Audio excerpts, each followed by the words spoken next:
most men are hiding behind the mask. Um, and then you couple that with the fact that I've attempted to take my life 3 times.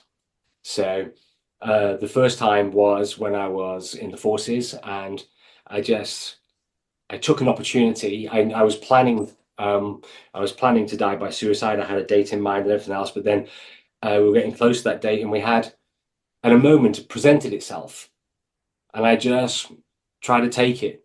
And I remember getting fished out of the water, and um, the team I was working with had me then running up and down the beach to warm up because they could see I was going down with hypothermia, and so they had me running up and down to try and raise my body temperature.